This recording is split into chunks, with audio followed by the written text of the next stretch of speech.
हिमाचल प्रदेश सचिवालय क्लर्क के लिए ये सीरीज़ चल रही है। इसमें हम लगभग 10 से 12 सालों के सॉल्व्ड क्वेश्चन पेपर्स डिस्कस कर रहे हैं क्लर्क के। तो ये आपके काफ़ी काम आएगी सीरीज़। आपको आइडिया लगेगा कि कैसे क्वेश्चंस आते हैं और साथ में आप टॉपिक्स भी यहाँ से निकाल सकते हैं। तो जुड़े रहो हमारे साथ, चैनल को सब्सक्राइब करो, बेल आइकन को प्रेस करो ताकि ऐसे इंपॉर्टेंट अपडेट्स आपको इन फ्यूचर भी मिलते रहें। और बाकी कोर्सेज़ वगैरह ज्वाइन करने हो या फिर कोई भी क्वेरी हो आपकी तो आप हमें व्हाट्सएप कर सकते हैं 9816401767। तो स्टार्ट करते हैं। पहला क्वेश्चन है, how many times a non money bill is discussed in every house of the parliament. संसद के प्रत्येक सदन में कितनी बार एक गैर वित्त विधेयक की चर्चा होती है? तो ये टोटल नंबर है 3। तो 3 बार जो है दोस्तों नॉन मनी बिल जो होते हैं इनको डिस्कस किया जाता है। जो हर हाउस है, 2 ही हाउसेस होते हैं, ये मेक श्योर करो।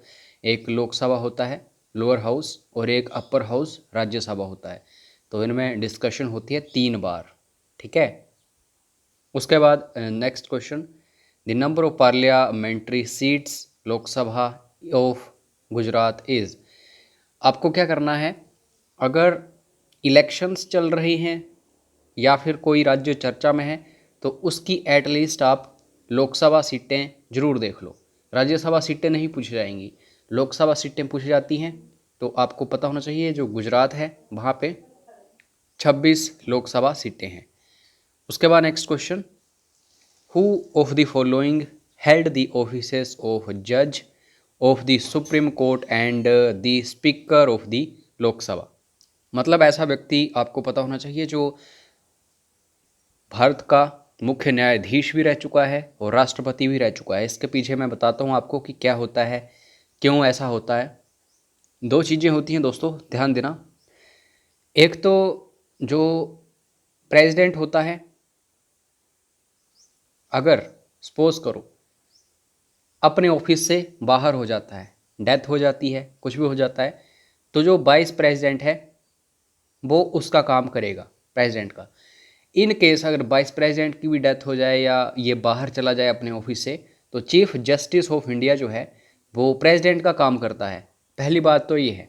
लेकिन इस क्वेश्चन में बोला गया है कि लोकसभा का स्पीकर भी रहा है कोई और सुप्रीम कोर्ट का जज भी रहा है। अब ध्यान दो, लोकसभा का स्पीकर कौन बनता है दोस्तों? जो पार्टी जीतती है, मेजोरिटी जिसके पास होती है, वही उसी में से लोकसभा का स्पीकर चुना जाता है। सपोज करो कि कोई सुप्रीम कोर्ट का जज है और बाद में वो क्या हो कि किसी पार्टी को ज्वाइन कर ले। अभी आपने देखा होगा जो गगोई साहब हैं, चीफ जस्टिस ऑफ इंडिया रह चुके हैं, वो राज्यसभा में चुने गए हैं। अगर सपोज करो कि आगे जाके वो पार्टी ज्वाइन कर लेते हैं और फिर उसके बाद स्पीकर ही बना दिए जाते हैं, तो वहाँ से भी क्वेश्चन बन जाएगा। तो के.एस. हेगड़े जो हैं ऐसा कर चुके हैं। और आप सभी के लिए क्वेश्चन मेरा यह है, चीफ जस्टिस ऑफ इंडिया का नाम बताओ जो प्रेसिडेंट का काम भी कर चुके हैं, ठीक है। जो मैंने पहला कंसेप्ट बताया कि ऐसा होता है, अगर प्रेसिडेंट की डेथ हो जाए या ऑफिस से बाहर हो जाए तो वाइस प्रेसिडेंट काम करता है प्रेसिडेंट का।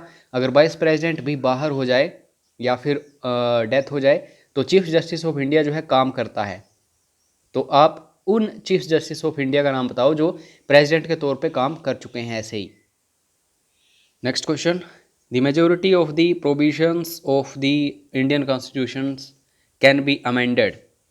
भारतीय संविधान के अधिकांश प्रावधानों में संशोधन किया जा सकता है। तो पार्लियामेंट में होता है ये सब कुछ। और पार्लियामेंट का मतलब ये नहीं होता है कि सिर्फ लोकसभा है, पार्लियामेंट का मतलब होता है राज्यसभा एंड प्रेसिडेंट। जब तक प्रेसिडेंट जो है ये काम नहीं करेगा, जो बिल है उसके ऊपर साइन नहीं करेगा, तब तक कुछ भी नहीं हो सकता। तो प्रेसिडेंट साथ में लोकसभा, राज्यसभा, इन तीनों को ही पार्लियामेंट बोलते हैं। The success of democracy depends on. लोकतंत्र की सफलता किस पर निर्भर करती है? अगर डेमोक्रेसी है यानी कि लोग जो हैं, लोगों का शासन चल रहा है, तो इसमें ऐसा नहीं होगा कि सिर्फ एक व्यक्ति जो है उसने बोल दिया वो हो गया। इसमें विरोध भी हो सकता है, ठीक है। अगर कोई एक व्यक्ति कुछ बोल रहा है तो दूसरा व्यक्ति उसका विरोध करे, वही दोस्तों डेमोक्रेसी है। तो यहाँ पे ए ऑप्शन जो है, द राइट टू अपोज, यहाँ पे सही है, यही डेमोक्रेसी है और इसी के ऊपर निर्भर करता है सब कुछ। नेक्स्ट है, in which country there is federal government. Federation क्या होती है? आप सपोज करो कि अपने गांव में 50 लोग हैं और आप सभी के पास काफ़ी पावर है, सभी के पास, लेकिन आपको किसी एक व्यक्ति ने जोड़ दिया, ठीक है। मतलब उस व्यक्ति को आपने मान लिया कि अगर कुछ भी होगा आगे जाके हम सभी लोगों के बीच में तो ये देखेगा। हालांकि पावर्स जो हैं आपके पास भी काफ़ी हैं और जो एक व्यक्ति है उसके पास भी काफ़ी है, तो ये होता है फेडरल सिस्टम। तो ये फेडरल सिस्टम यूज़ होता है यूएसए में। 50 स्टेट्स हैं, इन सभी के पास काफ़ी पावर्स हैं और इन्होंने इकट्ठा यूएसए बनाया है, यूनाइटेड स्टेट्स ऑफ अमेरिका। तो बी ऑप्शन बिल्कुल सही है। और इंडिया में सब कुछ मिक्स है, मतलब राज्य भी हैं और जो केंद्र है वो काफ़ी शक्तिशाली भी है कनाडा की तरह। तो ये चीज़ें आपको ध्यान में रखनी है। अब क्वेश्चंस जो आ रहे हैं थोड़े से फैक्ट बेसिस के साथ साथ एनालिसिस बेसिस पर भी क्वेश्चंस हैं, तो आपको यहाँ से अपना जो माइंड है वो भी डेवलप करना पड़ेगा। Malayalam is the official language of, तो ये तो आपको पता है, जो क्लासिकल लैंग्वेजेस हैं वहाँ से क्वेश्चंस बनते हैं, जैसे संस्कृत हो गई, मलयालम, तेलुगु और तमिल।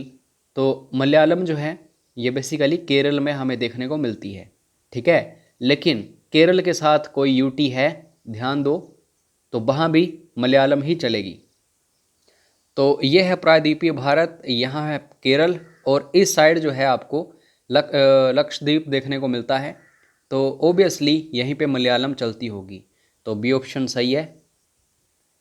कौन सा हमारे संविधान का विशिष्ट लक्षण नहीं है? अभी अभी यूएसए के बारे में मैंने डिस्कशन की, ठीक है। अगर फिर भी आपको आंसर नहीं आएगा तो इसका मतलब है कि आप ध्यान से इस वीडियो को नहीं देख रहे हैं। अमेरिकी मॉडल के समान एक संघीय राजनीति, सरकार का संसदीय स्वरूप, एक संप्रभु लोकतांत्रिक गणराज्य, राज्य के नीति निर्देशक तत्व समाविष्ट हैं। तो ये भी चीज़ हमें देखने को मिलती है हमारे संविधान में, ये भी हमें देखने को मिलती है, ये भी। लेकिन हमारा कनाडा की तरह है संघीय राजनीति, ठीक है, अमेरिका की तरह नहीं। तो अमेरिका में अलग हिसाब है, मैंने अभी भी ऊपर बताया। तो ए ऑप्शन सही है, लक्षण नहीं है पूछा गया था। Next question, what is the minimum age for becoming a member of Rajya Sabha? Panchayat में 21 साल, लोकसभा में 25 साल और राज्यसभा में 30 साल। ये सारी चीज़ें आपको ध्यान में रखनी है। राष्ट्रपति उपराष्ट्रपति 35 साल। और जो सेंटर है उसके अंडर जितनी भी चीज़ें आती हैं, चाहे मैं चीफ जस्टिस की बात करूं या फिर जो जजेस होते हैं सुप्रीम कोर्ट के, 65 साल रिटायरमेंट की एज, और जो स्टेट होता है उसमें 62 साल। और मिनिमम एज लिमिट इसमें नहीं होती। मिनिमम एज लिमिट जो होती है मैंने बता दी। तो minimum age for becoming a member of Rajya Sabha 30 years, C option. Next question, in the absence of the speaker and deputy speaker who presides over the deliberations of the Lok Sabha. Suppose करो speaker जो है वो बाहर आ गया ऑफिस से, death हो गई, deputy speaker काम करेगा उसकी जगह।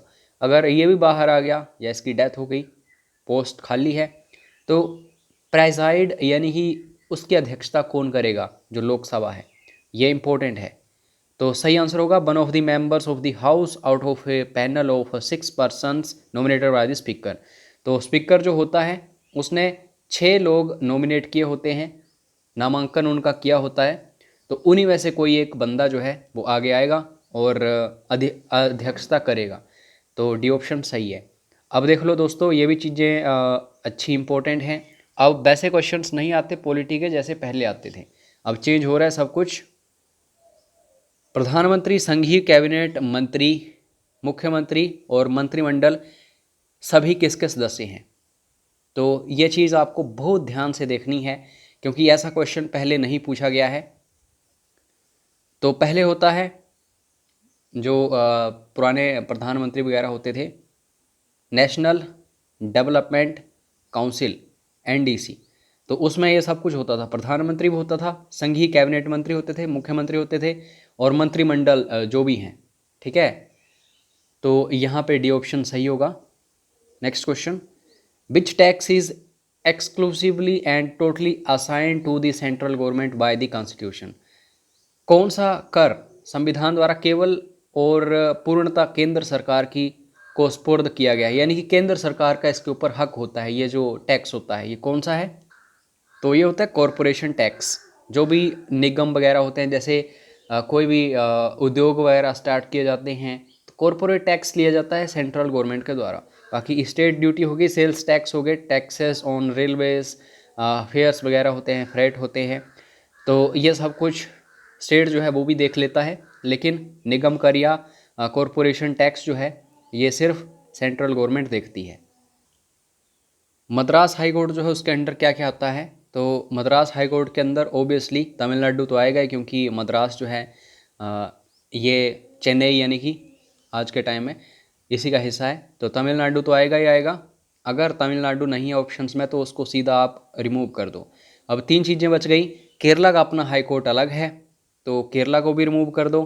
अब यहाँ पे बात आ गई कि तमिलनाडु के साथ कौन सा यूनियन टेरिटरी है। तो मैंने आपको बताया लक्षद्वीप जो है ये केरल साइड है, तो इसको भी रिमूव कर दो। तमिलनाडु एंड पुडुचेरी सही आंसर होगा। उसके बाद next question, which of the following depletes the ultraviolet radiation on the earth.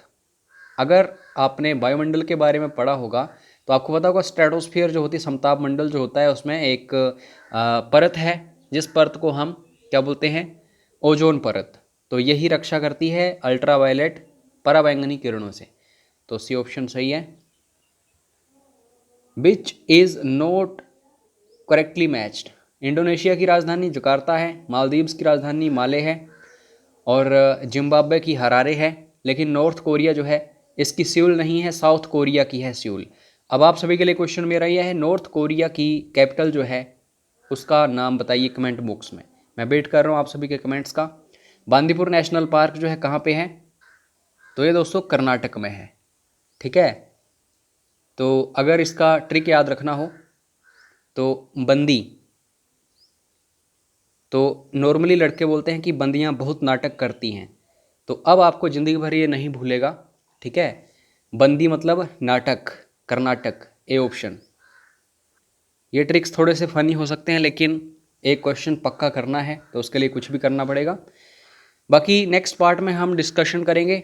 अगर 5 से 10 सालों के क्वेश्चन पेपर्स आपको चाहिए हों ताकि आपका जीके सेक्शन जो है या फिर बाकी जो भी सेक्शंस हैं इंप्रूव हो सकें, स्ट्रॉन्ग हो सकें, तो आप मैसेज करके जानकारी ले लेना कि किस हिसाब से मिलेंगे आपको एंड सो ऑन, क्या प्रोसीजर रहेगा। जय हिंद, जय हिमाचल।